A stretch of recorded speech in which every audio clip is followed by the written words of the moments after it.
দর্শক, আজকেই তো শপথ নিয়েছেন শুভেন্দু অধিকারী, রাজ্যের নতুন মুখ্যমন্ত্রী হয়েছেন। মুখ্যমন্ত্রী হয়েই তো সব বিভিন্ন জায়গাতে ঘুরছেন। কালীঘাট মন্দিরে গিয়েছিলেন, সেখানে নিজের হাতে প্রসাদ বিতরণ করেছেন। আরও সব অন্যত্র গিয়েছেন, ভারত সেবাশ্রম সঙ্গে গিয়েছিলেন এবং আরও অন্যান্য জায়গায় ঘুরছেন। একদিকে এইসব করছেন আর অন্য দিক থেকে ফটাফট সব অর্ডার আসছে, ফটাফট সব অর্ডার। যেমন একটা অর্ডার, এটা খবর হয়েছে, মুখ্যমন্ত্রী শুভেন্দুর দপ্তর থেকে দার্জিলিংয়ে বদলি হলেন তৃণমূলপন্থী সরকারি কর্মচারী ফেডারেশনের নেতা। খুব নাকি প্রভাব খাটাতেন নবান্নে, ওখানে বসে গ্রুপ ডির আপার ডিভিশনে উঠে গেছেন কি কোনো কারণে, দিয়ে ওখানে বসে মানে মানস ভূঁইয়ার দপ্তর আছে ওখানে, মানে সেই দপ্তরের কর্মী, কিন্তু উনি হচ্ছেন এই সংগঠনের, কর্মচারী সংগঠনের নেতা। উনি নাকি একেবারে বদলি সব এইসবও নাকি কন্ট্রোল করেন, মানে বিরাট ব্যাপার আর কি। তো ওনার নামে অভিযোগ আগেই করেছিলেন শুভেন্দু অধিকারী যে একজন নেতা আছেন, নানানভাবে সব প্রভাব খাটান। তো তার সঙ্গে ব্যানার্জি পরিবারের বাড়ির কোনো সম্পর্ক আছে, তো এটা ছিলই। তো এসেই উনি যে কাজটা করেছেন, একেবারে সোজা পাহাড়ে যান, পাহাড়ে ওখানে একটা জায়গাতে, ওখানে একটা বিডিও অফিসে ট্রান্সফার, মানে একেবারে নবান্ন থেকে তুলে একেবারে পাহাড়ে, একটা পাহাড়ি অঞ্চলে যান, ওখানে ট্রান্সফার। এটা একটা ট্রান্সফার অর্ডার, এটা সামনে এসছে, আমি ছবিটাও দেখাতে পারি। এই হচ্ছেন নেতা, মানে কর্মচারী সংগঠনের নেতা, বিরাট প্রভাব খাটাতেন সব জায়গাতে। তো একেবারে এসেই আজকে শপথ নেওয়ার পরই এই খবর সামনে চলে এসছে, তুলে একেবারে সোজা পাহাড়ে, ভাগ এখান থেকে, মানে এই টাইপের ব্যাপারটা হয়ে গেছে। তো এটা যেমন একটা, আরও সব শুনছি সিএমও দপ্তরে যারা সব ছিলেন তাদের সব ট্রান্সফার ইত্যাদি সব হচ্ছে। কিন্তু আরেকটা খবর পাচ্ছি দর্শক, কালকে আরও পরিষ্কার হয়ে যাবে যে মুখ্যমন্ত্রী নাকি এইরকম মানে কিছু করতে চলেছেন, বা তার দপ্তর, যে যত এক্সটেনশন ছিল, মানে ওই চাকরি শেষ হয়ে গেছে তারপরেও ফের 2 বছর এক্সটেনশন করে চাকরিতে রেখে দেওয়া, তার মধ্যে একজনের ছবি দেখালেই তো বুঝতে পারবেন যিনি এই মুহূর্তে ফেরার আছেন মনে হয়। ওটা ফেরানো, ওটা খুঁজে পাওয়া যাচ্ছে না।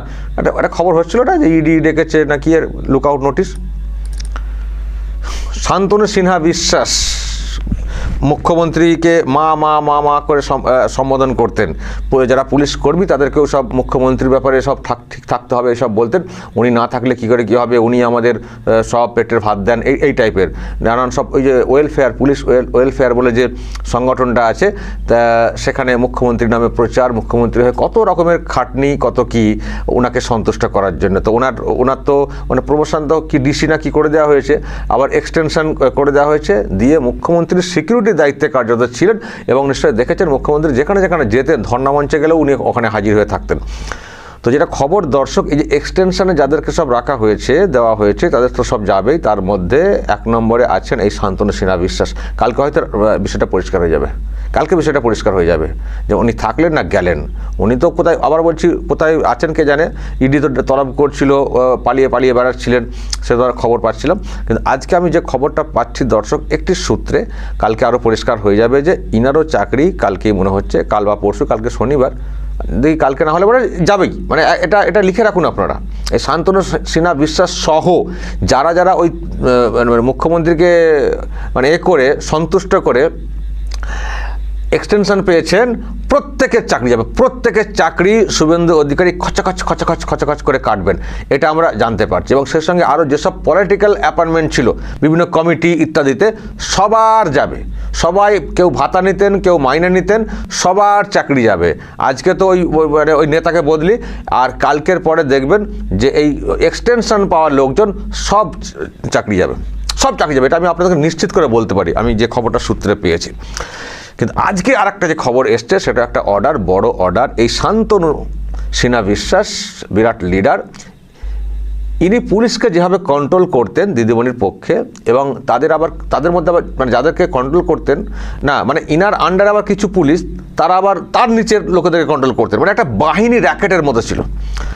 তো আজকে যে খবরটা এসছে দর্শক, একটা অর্ডার এসছে, বদলি অর্ডার, যেটাকে বলা হচ্ছে কার্যত শান্তনু বাহিনী। এই বাহিনী মুখ্যমন্ত্রীর জন্য সারাক্ষণ খাটতো, মুখ্যমন্ত্রীর সুবিধার জন্য খাটতো, মুখ্যমন্ত্রীর ব্যাপারে কাকে মারতে হবে, কাকে ধরতে হবে, কার গাল কেটে দিতে হবে, মানে পুরো ওই বাহিনী কাজ করতো। কলকাতায় যেসব মুভমেন্ট হতো দেখতেন না, পুলিশের অ্যাক্টিভ বিরাট ব্যাপার, যারা ওই অ্যাক্টিভ ভূমিকায় থাকতেন তারাই ওই শান্তনু বাহিনী। তো এই শান্তনু বাহিনী বলে যেটা বলা হচ্ছে, সেই শান্তনু বাহিনীর পুরো লটকে কলকাতা পুলিশ থেকে পুরো জেলাতে ট্রান্সফার করা যাচ্ছে, জেলাতে, পুরো জেলার বিভিন্ন প্রান্তে কলকাতা পুলিশ এরিয়া থেকে। আমি দর্শক আপনাদেরকে একটা লিস্ট দেখাবো শান্তনু বাহিনীকে কীভাবে, কাকে কোথায় ট্রান্সফার করা হচ্ছে। আমি অত পড়তে পারবো না, আমি জাস্ট স্ক্রল করে ওপেন লিস্ট করে দেখিয়ে দেবো, দেখে নিন। যারা দাঁড়ান, ওয়েট দর্শক, ওপেন লিস্ট করে আমি একটু দেখিয়ে দিচ্ছি। এই যে দেখে নিন, যারা যে যার এলাকার বুঝতে পারবেন। একেবারে 1 নম্বরে যেমন আছেন এসআই রুহুল আমিন আলী শাহ, তাকে কোথাও পাঠানো হচ্ছে আলিপুর দেওয়ার, সুদীপ ব্যানার্জি কালিম্পং, লীনা ভট্টাচার্যি একেবারে সুন্দরবন, মানে এইরকম পরপর দেখুন মোট কতজনের নাম যে যা এলাকায় দেখে নেবেন। বাহিনী হিসেবে যারা পরিচিত হয়ে গেছেন সব ওই কোচবিহার, আলিপুরদুয়ার, উত্তরবঙ্গে দেখছি বেশি, আলিপুরদুয়ার, দার্জিলিং একেবারে তুলে, কলকাতা থেকে তুলে একেবারে ওই দিকে ফেলে দেওয়া। কোচবিহার পুরো উত্তরবঙ্গে একবার দেখে নিন দর্শক। আমি যারা দেখানোর চেষ্টা করছি পরপর, যারা দেখতে চান, আমি নাম আর পড়ছি না, আমি শুধু কতজন দেখানোর চেষ্টা করছি। যে তালিকাটা আমার কাছে এখনও পর্যন্ত এসছে সেই তালিকাটায় দেখতে পাচ্ছি 93 জন। কিছু বাঁকুড়া পুরুলিয়ার দিকে আছে, মানে জঙ্গলমহলের দিকে কিছু রাখা হয়েছে, আর বাদবাকি ওই দিকে সব একেবারে উত্তরবঙ্গে। বুঝতে পারছেন দর্শক, 93। যারা নিজের নামটা চেক করতে চান, যদি কেউ থাকেন বা যদি কেউ স্বজন আপনাদের কেউ থেকে থাকেন এই কলকাতা পুলিশ এরিয়াতে কাজ করতেন, তারা কে কোথায় পোস্টেড হচ্ছেন, কোথায় ট্রান্সফার করা হলো দেখে নিন। ওকে, একেবারে পুরো এটাকে বলা হচ্ছে শান্তনু বাহিনী। কলকাতা পুলিশ থেকে, মানে কলকাতা পুলিশে কাজ করতেন, শান্তনু সিনহা বিশ্বাসের অধীনে নিয়ন্ত্রণে কার্যত কাজ করতেন, খুব তেলিয়েছেন, চিহ্নিত হয়ে গেছেন, লিস্ট এসে গেছে নতুন মুখ্যমন্ত্রীর কাছে, খচাখচ করে ট্রান্সফার অর্ডার দেখছি হয়ে গেছে পুরো জেলায়। বেশ হয়েছে, এরকমই হওয়া উচিত। তো পুলিশ তো নিরপেক্ষ থাকবে কেন, বাহিনী হিসেবে কাজ করবে কেন? পুলিশ বাহিনী কোনো নেতার বাহিনী হিসেবে কেন কাজ করবে কেন নিরপেক্ষতা বজায় রাখবেন না? চাকরি কি ঠিক যোগ্যতার নিরিখে পাননি, নাকি অন্যভাবে পেয়েছেন, চাকরি বাঁচানোর জন্য এসব করেছেন? চাকরি কি নিজের যোগ্যতায় পাননি, নাকি অন্য কোনো আবার কিছু পেয়েছেন? হয়তো যোগ্যতায় পেয়েছেন, কিন্তু আবার কিছু নতুন করে পুষিয়ে নেওয়ার জন্য ওনার কথা শুনে চলতেন। কেন এসব করেছেন? আমি এতটা জোর দিয়ে এই জন্যই বলছি, কারণ এই যে লিস্ট প্রকাশ এসছে, এটাকে বলা হচ্ছে শান্তনু বাহিনী বলে বলা হচ্ছে। তো যাই হোক, যদি আমি আবারও বলছি, হয়তো এক্ষুনি সরকার পক্ষ বলবে রুটিন বদলি, সেটা সরকারের যেটা নিয়ম, যেটা বলার কথা সেটা বলবে, কিন্তু রুটিন বদলি একেবারে মুখ্যমন্ত্রী এসে সঙ্গে সঙ্গে এটা না। কিন্তু আমি শান্তনু বাহিনী কোত্থেকে বলছি, একটা চর্চা হচ্ছে পুলিশ মহলে, আমি সেই থেকে কথাটা বলছি। আমি তো একেবারে স্ট্যাম্প মেরে দেখাতে পারবো না যে এই শান্তনুর লোক। হয়তো কেউ বলতে পারেন আমি কি শান্তনুর লোক নাকি, সেটা আমার পক্ষে প্রমাণ করা সম্ভব না। চর্চা যেহেতু হচ্ছে, আমি সেই জন্য কথাটা বলছি যে যাদেরকে এরকম বদলি করা হচ্ছে কলকাতা পুলিশ থেকে জেলার বিভিন্ন প্রান্তে, এনারা সব হচ্ছেন শান্তনু বাহিনী। শান্তনুর এই বাহিনী, এদের কথা শুনে ওনারা চলতেন। তো সবাইকে একবারে চার্টে, এটা একটা ফার্স্ট লিস্ট, হয়তো আরও লিস্ট পরে আসবে, এই বদলি করা হচ্ছে। ফলে দর্শক বুঝতে পারছেন, পুরো চেঞ্জ করে দেওয়া হচ্ছে। মমতা ব্যানার্জি যেভাবে সরকারটাকে সাজিয়েছিলেন নিজের সুবিধার জন্য, পুরো সব সিস্টেমকে চুরমার করে দেওয়া হচ্ছে। যেমন কমিশন করেছিল ভোটের সময়, একবার সব চুরমার করে দিয়ে নিজেদের মতো করে সাজিয়ে ভোটটা করিয়েছে, রেজাল্টও এসছে, মানুষ ভোট দিতে পেরেছেন, কোনো অশান্তি গণ্ডগোল খুন হয়নি এবং পরিবর্তন দেশেই গেছে। তো এবার মুখ্যমন্ত্রী হয়ে শুভেন্দু অধিকারী যেভাবে চলতে চাইছেন, এই ধরনের এই যে পুরস্কার দিয়ে রেখে দেওয়া এবং তাদেরকে ওইভাবে কাজ করানো, এই ব্যাপার, এবং বাহিনী কন্ট্রোল করা, সবটাই হবে ওনার স্বার্থে, ওনার পরিবারের স্বার্থে। ভাইপো কোথাও প্রোগ্রামে গেলে একেবারে 2000 পুলিশ ছুটছে, মানে এইসব চলবে না, এইসব কালচার চলবে না। আর শুভেন্দু অধিকারী বলেই দিয়েছেন, আমি না আমরা, আমার জন্য না, আমরা আমাদের জন্য, বা আমি না আমরা করব। এই আমরাতে বিশ্বাসী উনি। তো উনি একেবারে শুরু করে দিয়েছেন আজকে একদিন, প্রথম দিন, এতেই যা অর্ডার রাত পর্যন্ত দেখতে পাচ্ছি। কালকে আবার কী সব অর্ডার আসবে কে জানে, আমি নজর রাখছি, নিশ্চয়ই আপনাদেরকে খবর দেব। তবে আমার না এসব দেখে একটা সিনেমার কথা মনে পড়ে যাচ্ছে, নিশ্চয়ই তো আপনারা অনেকে দেখে থাকবেন। অনিল কাপুর রানী মুখার্জি, সিনেমার নাম হচ্ছে নায়ক। সেখানে অনিল কাপুর একদিনের জন্য মুখ্যমন্ত্রী হয়েছিলেন। তো সেখানে ফটাফট ট্রান্সফার সাসপেন্ডের যে অর্ডার ইস্যু করছিলেন, নিশ্চয়ই হয়তো যারা দেখেছেন তারা জানেন। আমার কিন্তু এটা তো আর সিনেমা না, এটা হচ্ছে ওটা রিল বা সিনেমা। তো বাস্তবে মুখ্যমন্ত্রী হয়ে প্রথম দিনে উনি যেভাবে ওনার সব কর্মসূচির ফাঁকেও উনি যেভাবে এই অর্ডারগুলো এত মনে করে করছেন, এটা ভাবাচ্ছে নিশ্চয়ই আপনারা বুঝতে পারছেন যে উনি কত আগে থেকে সব কিছুকে ছকে রেখেছেন, যে সরকার চালাতে গেলে আমাকে কী করতে হবে প্রথমে গিয়ে। এটাও কিন্তু একটা ভাববার। আমি কেন বলছিলাম যে শুভেন্দু অধিকারীকে মুখ্যমন্ত্রী হিসেবে দরকার, কারণ উনি অ্যাডমিনিস্ট্রেশন বোঝেন, লোকজনকে চেনেন বোঝেন, ফলে কাকে রাখতে হবে কাকে ছাড়তে হবে এটা ভালো করে জানেন। সেই কাজটা উনি কিন্তু সহজেই এসে করে ফেলছেন। উনি আগে থেকে সব চিনতেন, জানতেন, তো প্রত্যেকের নাম খতিয়ান ধরে কথা বলতেন না, এই প্রতাপ নায়কের কথা নাম ধরে বলে দিতেন।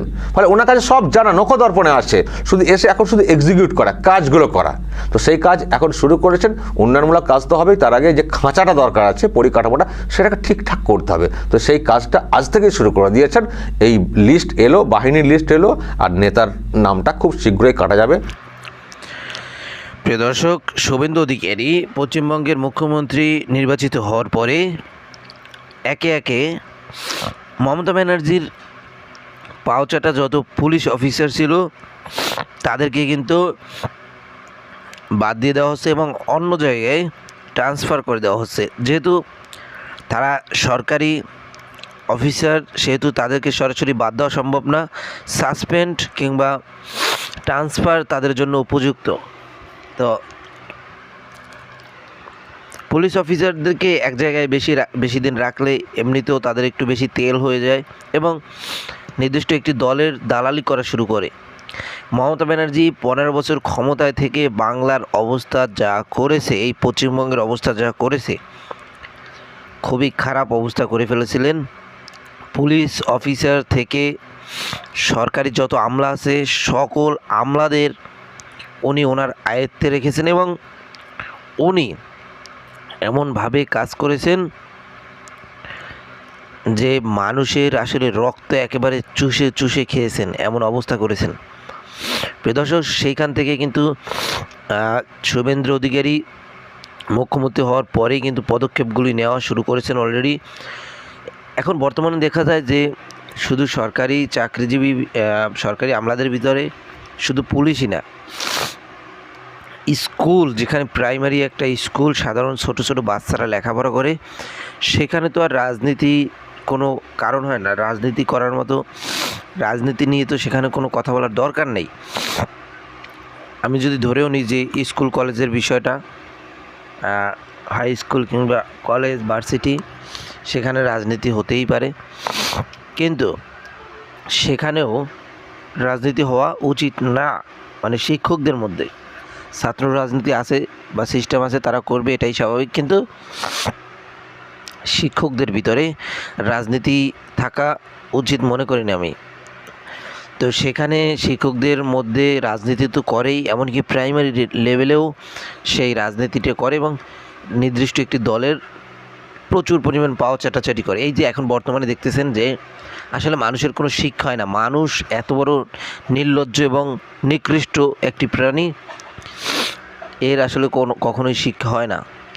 এখানে দেখা যায় যে অভিনেতা অভিনেত্রীরা তারা মমতা ব্যানার্জির দল করার কারণে তারা কিন্তু এখন মানুষের জুতো পিঠে খাচ্ছে এবং মানুষের অপমান সহ্য করতে হচ্ছে তাদেরকে।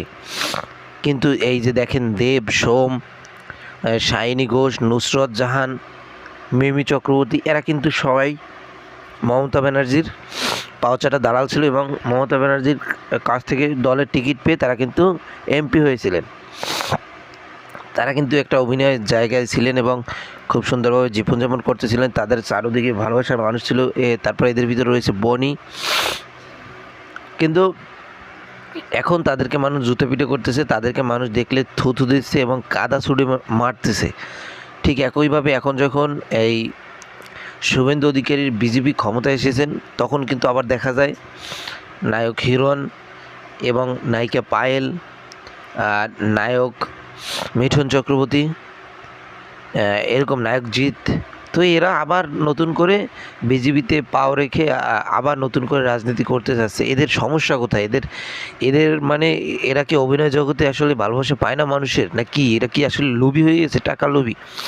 তো যাই হোক, আশা করি আপনারা বুঝতে পেরেছেন। আমরা আজকের মতো এখানেই শেষ করলাম। আবার দেখা হবে নতুন কোনো ভিডিওতে। সে পর্যন্ত ভালো থাকবেন, সুস্থ থাকবেন। টাটা।